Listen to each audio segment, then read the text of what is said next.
Hey guys, welcome back to the Teen Talk, which is this is actually the second episode, and I have a special guest here today. I brought the Mind of Soul, or Donovan Beck. You guys might know him better as the Mind of Soul, but I brought him in here today, and the whole idea behind this podcast was to talk about stories of amazing teens and people who have serious impacts on others' lives. So I brought him out here today.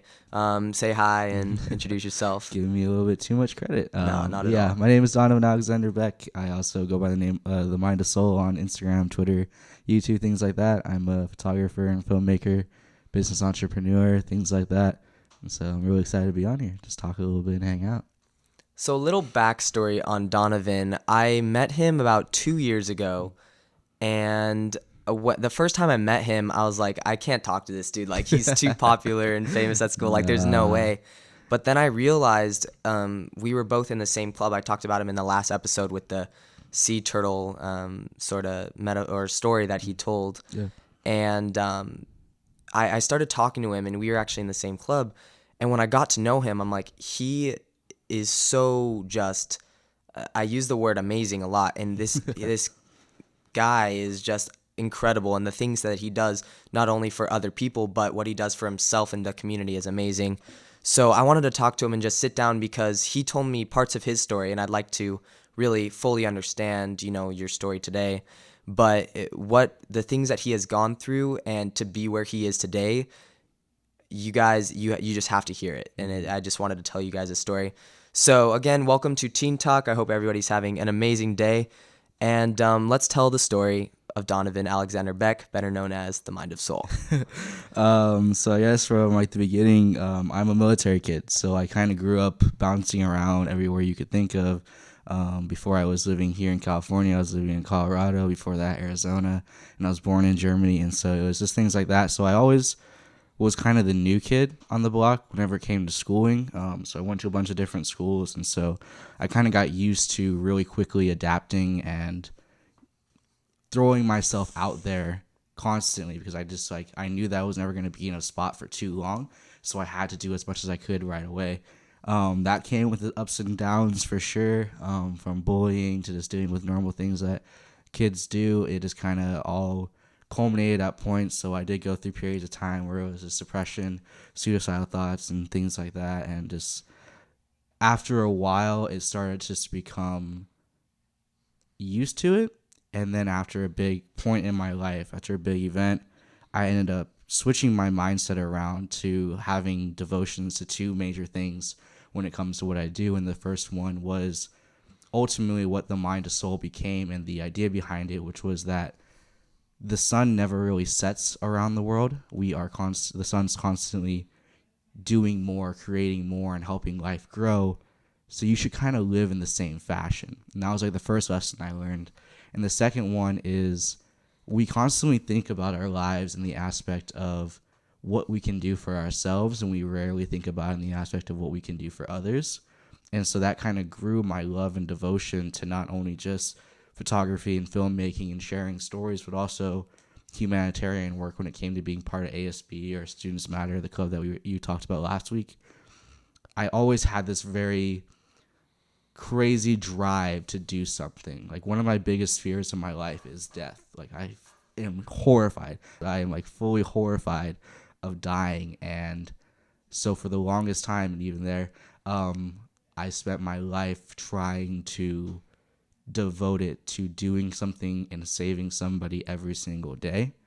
And it doesn't have to be that crazy where I'm saying, oh, I'm saving somebody, but rather just making an influence on somebody's lives. And so I guess if we want to talk about photography and filmmaking, when that all came around, it was probably my junior year of high school, football season. And so for those of you that are listening, and if you don't know how football season normally works, there's always the big student section, especially at our school where the Blue Crew is our biggest student section, and it's been voted the best in the Valley. And so it's just a bunch of everybody from high school hanging out in one section of the bleachers or one section of the stadium, and it's super hyped. But for me, I have kind of a social anxiety of being around that many people at once. So I never wanted to be deep inside the student section, but I did want to influence in some way. I wanted to help out in some way. So I started to see that there was always photographers from the newspaper at school or from yearbook at school, and they were always taking pictures of the players. But I felt like half of the things that made high school football season and basketball season so memorable was the bleachers and the student sections. So one day I decided to pull out my camera that I've been taking pictures on for a while and to start taking pictures of everybody in the student section. And that night I spent probably 3.5 hours of non-sleep editing these photos and getting them ready to post up in the morning. And then that first initial post was crazy, but people are texting me and emailing me, hey, can I have these pictures so I can post them? I'm like, yeah, that's the point. That's why I posted them up on Twitter.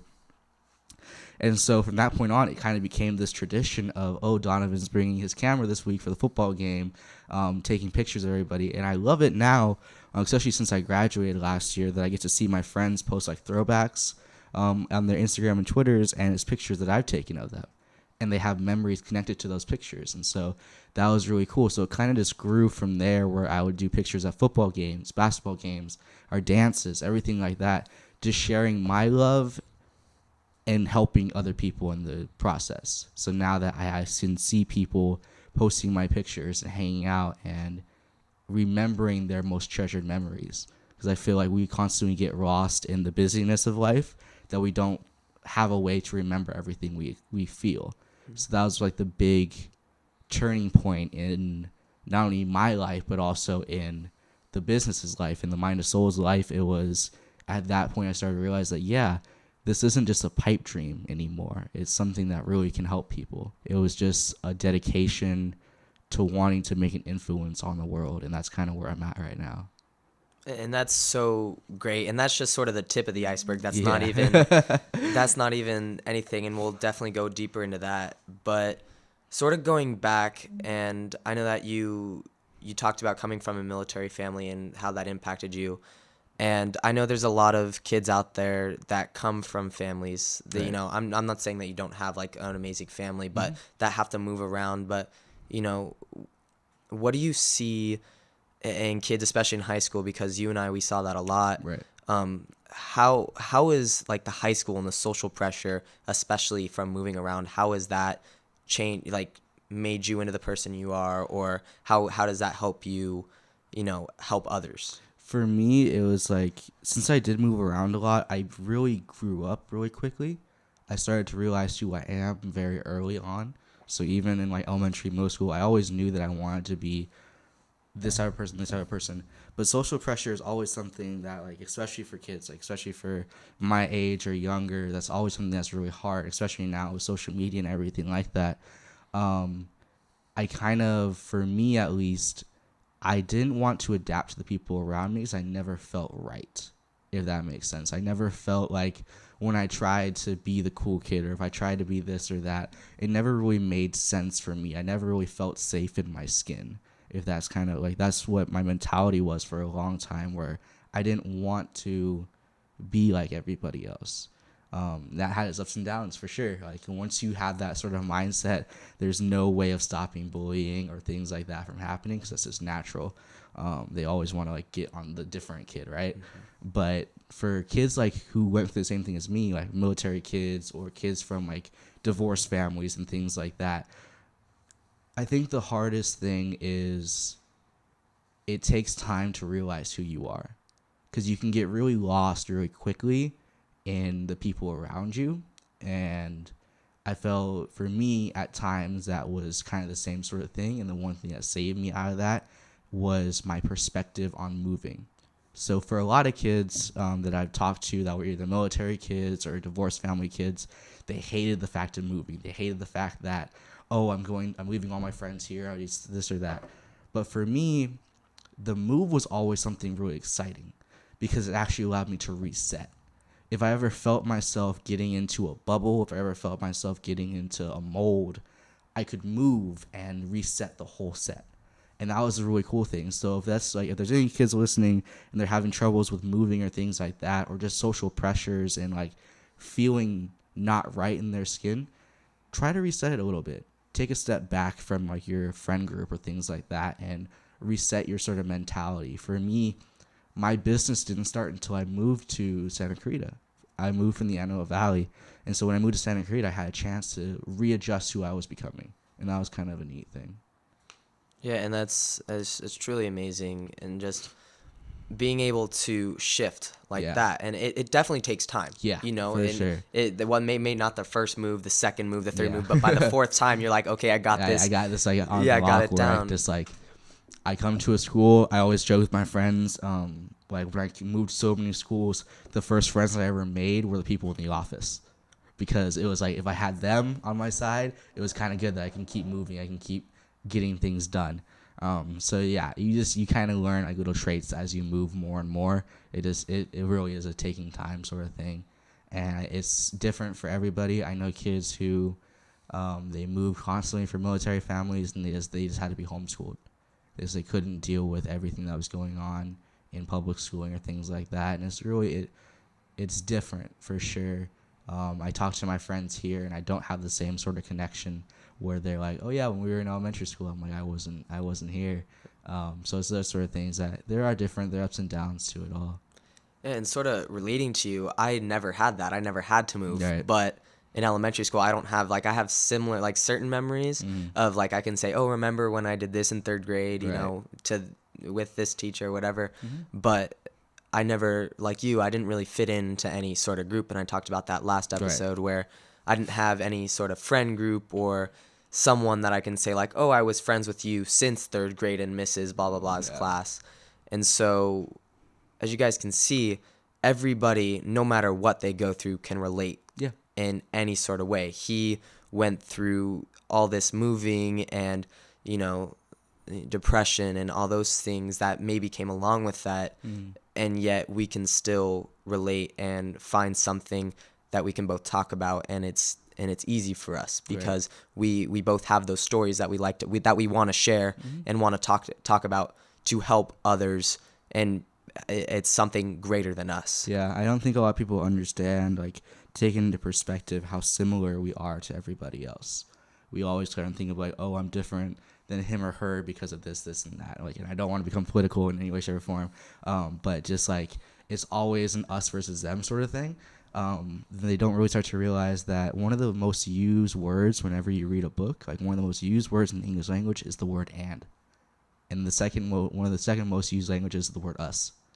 And so it's a constant thing that, sure, you can talk about the differences you have from somebody every single day of your life, but you can also talk about the similarities you have of somebody else every single day of your life. And so I think that's like a really cool perspective.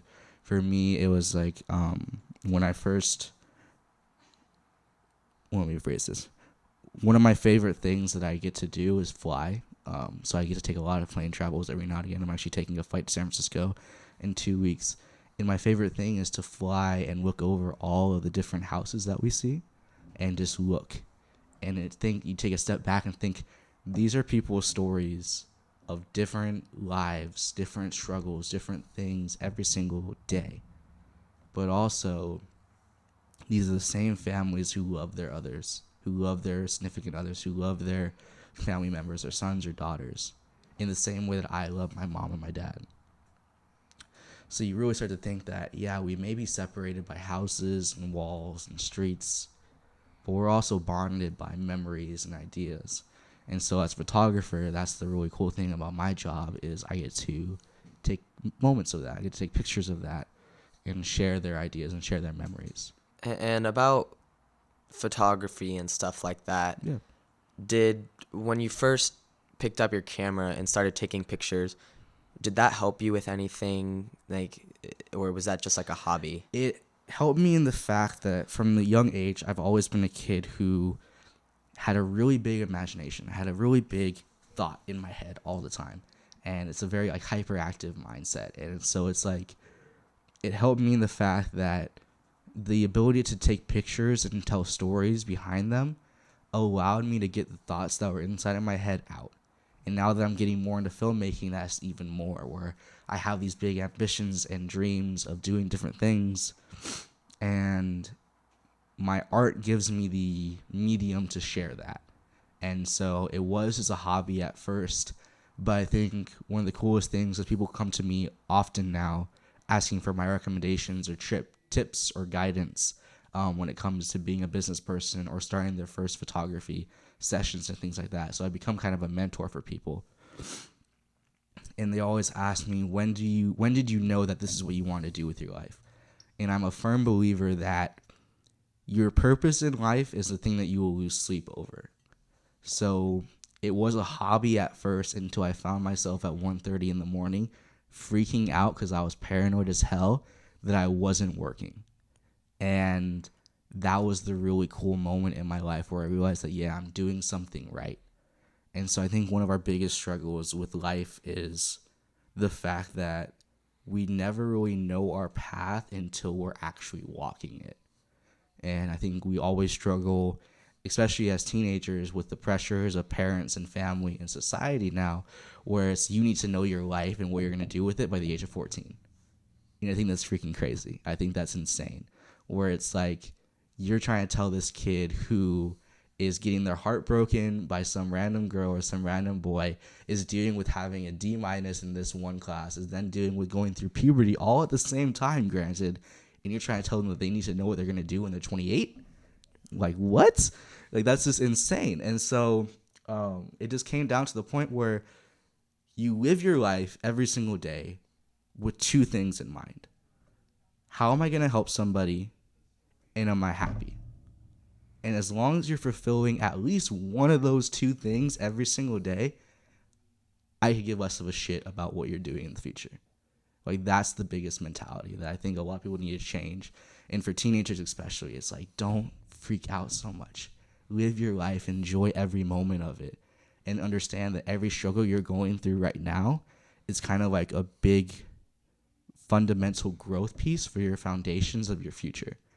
And so on that sort of subject of like parent pressure, society pressure telling you that you need to have your life figured out by like 14, 15. One of the cool things, I try to read something new every single day, right? And one of the books that I got to read, or an article that I got to read yesterday, was actually on the Chinese bamboo tree. And so a really cool thing about the Chinese bamboo tree is it actually doesn't grow. It doesn't grow out of the ground until 5 years later after being planted. Like every other plant, you need to water and nurture it, but you have to do this for 5 years. And that's why you don't really see too many Chinese bamboo farms, because farmers give up, where they're watering, nurturing every single day for a year, and then 2 years, and then 3 years, and then 4 years, and then 5 years comes around, however. And if these farmers are still dedicated to this plant, at 5 years, in under 2 weeks, this plant can grow over 80 feet tall. And so the question you have to ask yourself is, did that plant grow 80 feet tall in 2 weeks? Or did it grow 80 feet tall in 5 years? And so I think with all these pressures that kids face these days, we're constantly in that moment where I'm just trying to grow myself right now. I'm trying to get my foundation up before I try to jump at something new or jump towards my dream career, things like that. So you're in that 5-year transition where you're growing your foundations, getting your roots and everything set up before you bud out and grow. And so I think that's what people need to take in perspective, is understand, yeah, it sucks right now, yo. Like, especially as teenagers, like our club, Students Matter, is for anti-bullying and student health, right? And so I got to work with a lot of kids where they would just tell me like, yo, this fucking sucks. Where it's like, I have everything on my ass right now, and I don't know what I'm going to do with it. And I was like, you have to realize that this struggle right here is one more root system for you to be prepared for everything else you're going to face. And I think that's the really cool perspective that people need to start to realize, is you don't have to have it all figured out.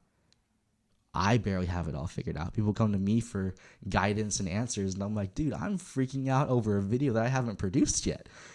And so it's this kind of thing where it's like, you don't have to have everything figured out at all times. Sometimes it's nice just to jump the bullet and see what happens. We were talking about pressures. Yeah. And I know you have gone through not only family and social, but like every other pressure that exists in this entire world. So, yeah.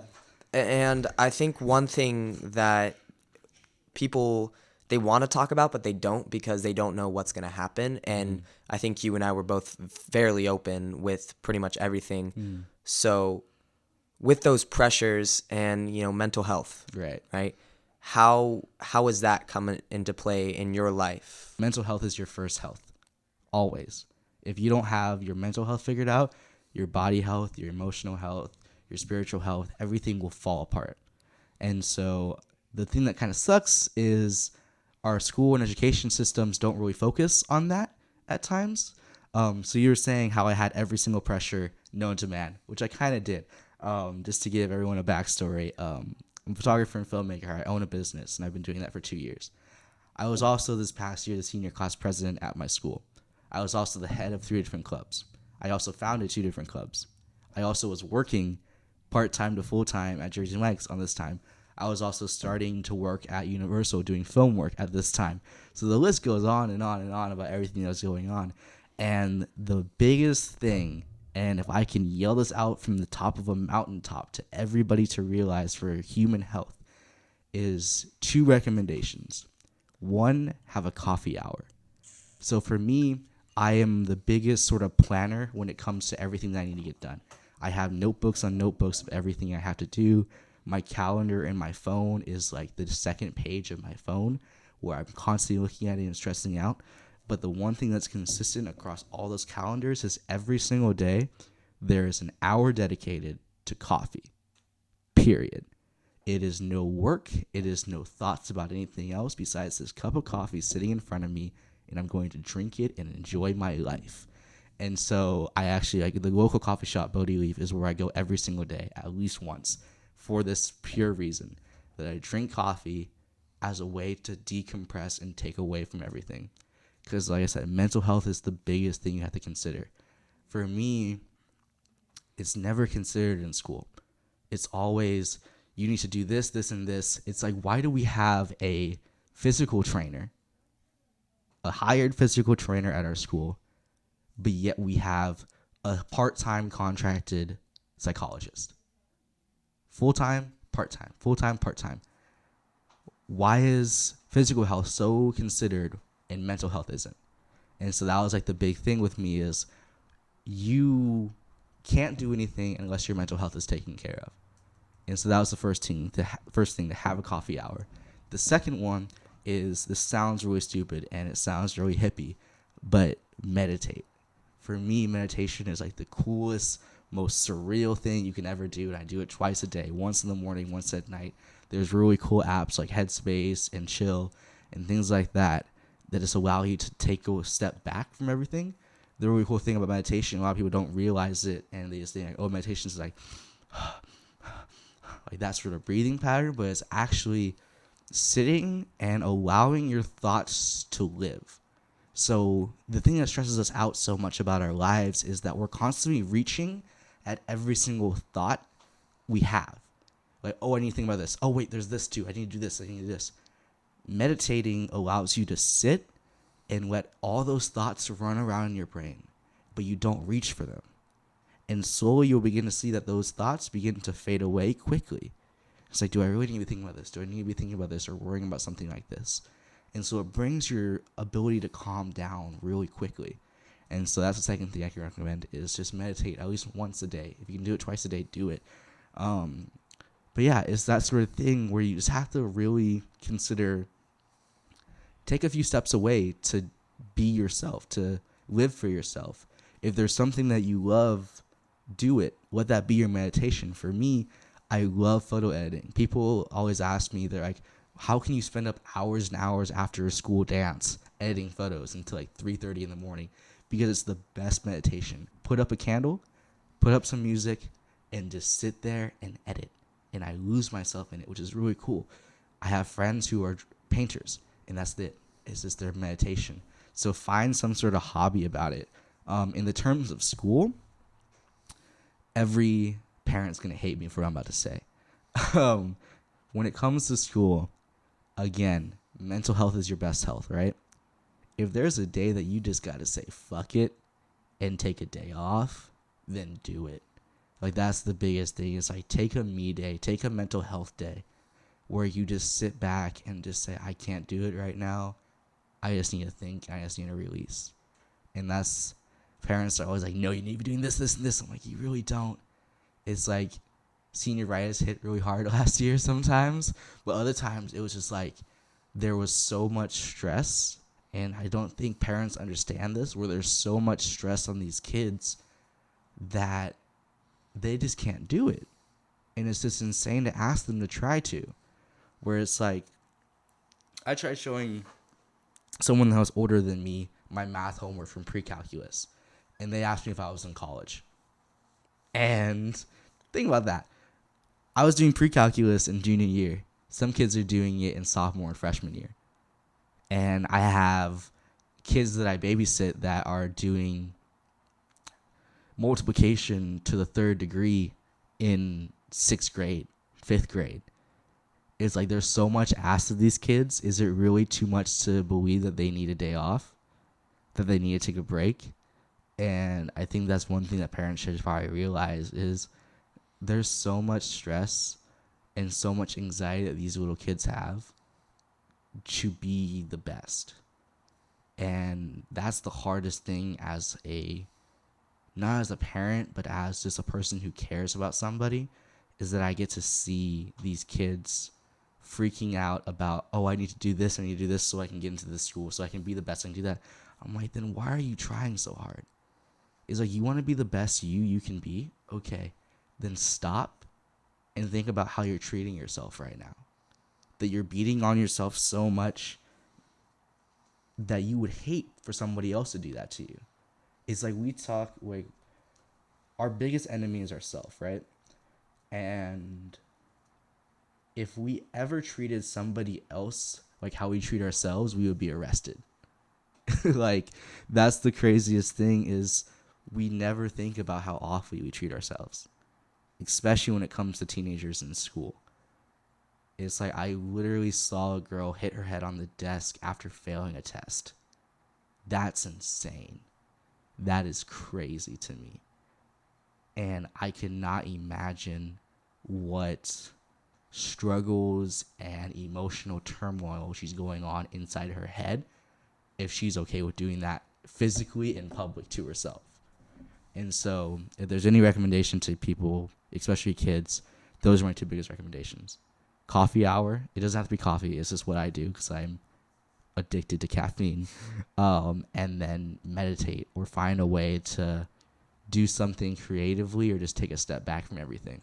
And with that, I know I've heard parts of your story with depression and dealing with that. Right. So could you dig deep further into that to me? Because I know, you're not the only one. There's plenty of people that go through that same exact thing, Right. but they feel like they can't let that out. And I've also dealt with multiple people. It's like, Right. just tell me. It's going to be so much better if you let that out rather than holding it in. So can you tell me your story and how you went through that? Yeah. So for me, and from my youngest age, I've been a creator. I've been an artist of some sort. When I was younger, I loved to dance, and I still love to dance.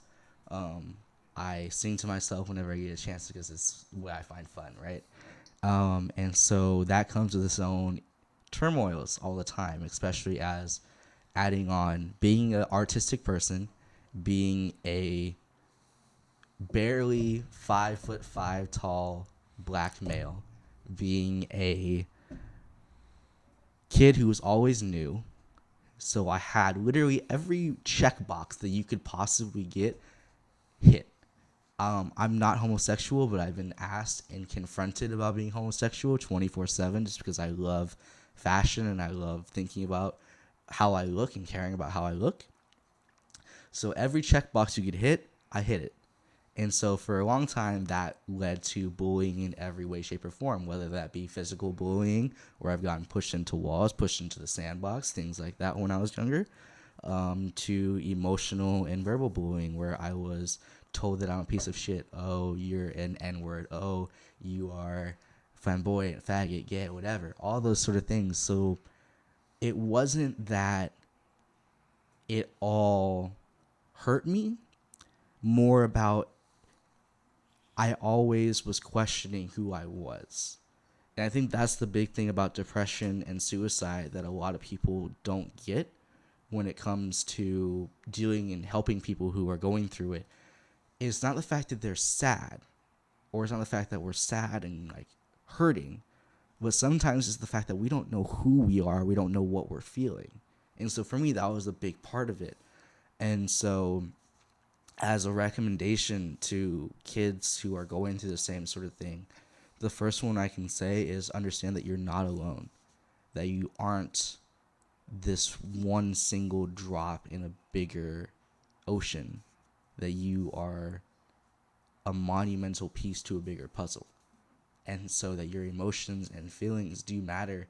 And the second one is understand that it's okay to hurt. I think one of the biggest struggles that people with suicide and depression feel and have to deal with, just from my personal experience and then helping other people who have gone through it, is they try to fight those feelings all the time. Where everyone's always telling them, oh, you need to be happy, you need to be this, this, and this. It's just a stage in your life. It's just going to be better, right? We're always told this, or it's going to be better, it's going to be better. Sometimes it's not. There's days, like with me, in someone else's eyes, I have everything set up, right? I am a young business owner. I own a business at 18. I'm working and grinding every single day and doing what I love. And then there's some days where I'll sit in my office and just fucking cry because I don't know what's going on. I don't know for sure what my future looks like. And that's perfectly okay. That's the biggest thing people need to realize is there will be up days, there will be down days for sure. And it's okay to feel that way. And I think that's the biggest struggle with people with depression feel is everyone tells them that they don't need to feel this way, when sometimes you do. Sometimes you need to feel what you're feeling. And that's perfectly okay. And like the last recommendation I can give is, for God's sake, understand that the people around you aren't after your guts. They want to help you. If they are giving their time and their effort and their energy to confront you and talk to you and say, hey, I want to help, they truly mean it. When I was instructing Students Matter, I did their trainings a lot, right? And so it was very cool that I could see the different perspectives and faces about the things I said. Like you, most people saw me as the popular kid who had everything in his life set up. And no one really expects to say that, yeah, I tried to kill myself, or yeah, I dealt with suicide and depression.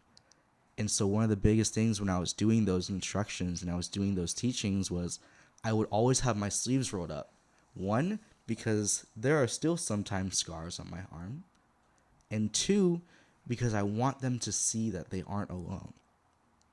And I would tell people in the audience, I'm like, I see you. I know you're there. The biggest thing with kids with depression is they always feel like no one's noticing or no one's seeing them, which is really hard. And so the third recommendation, the biggest one is, is understand that when someone's there to help, they truly mean it.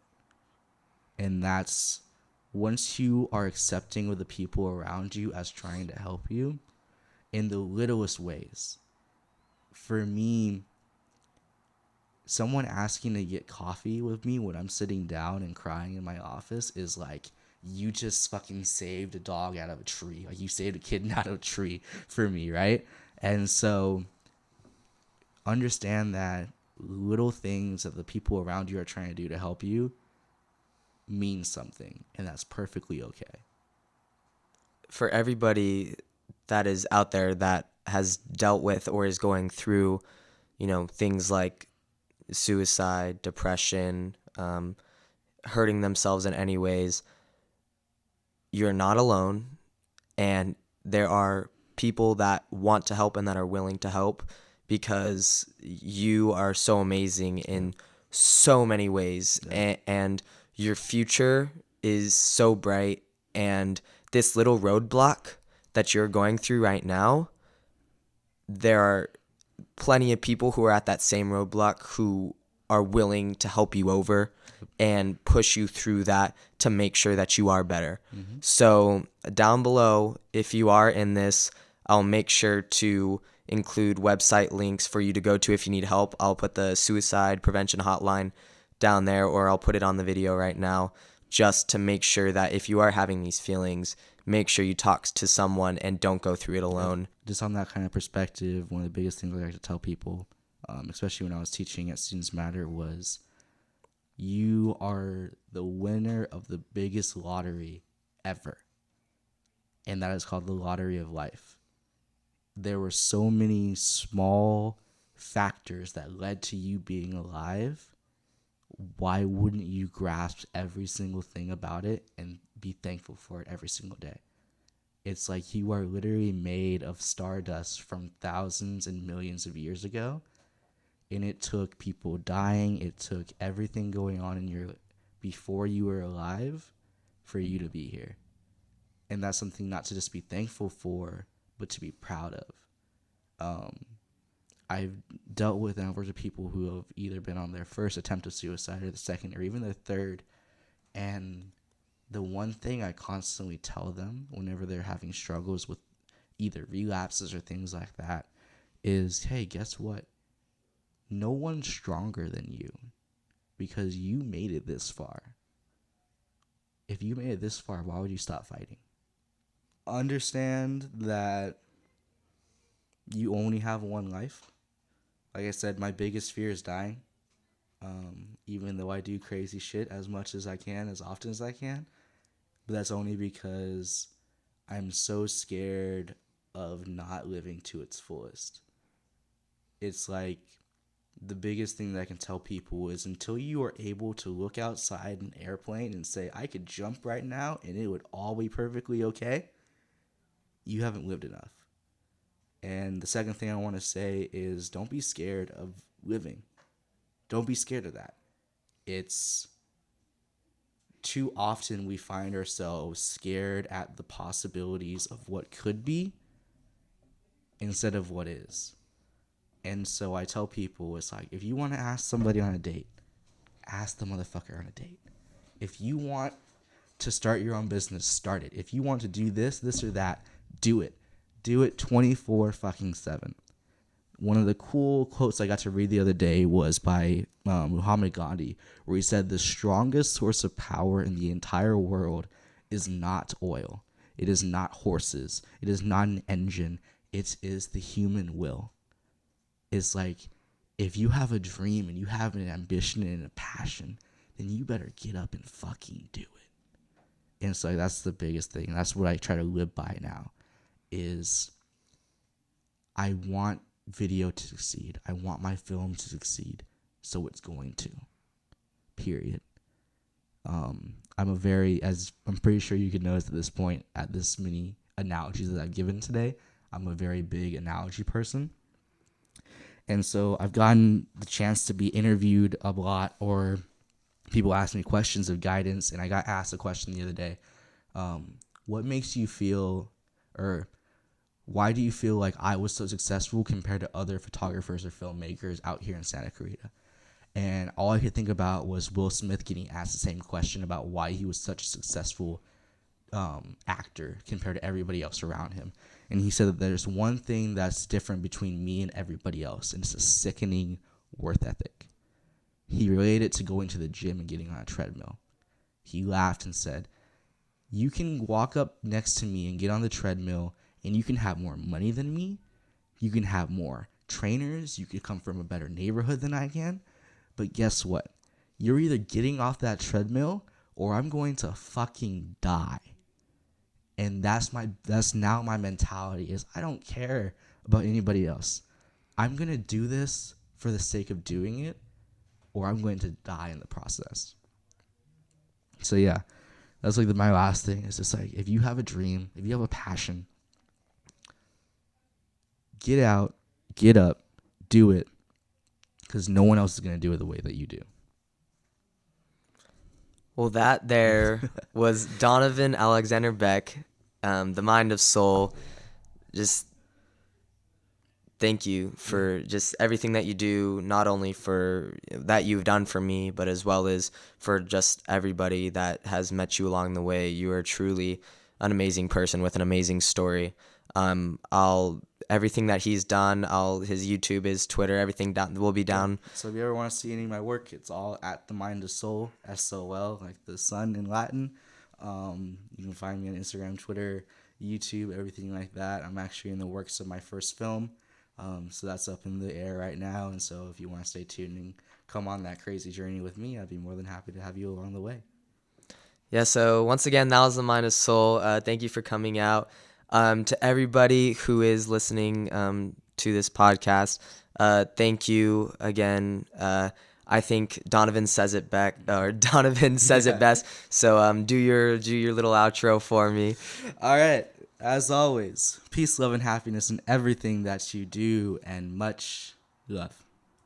See you guys later.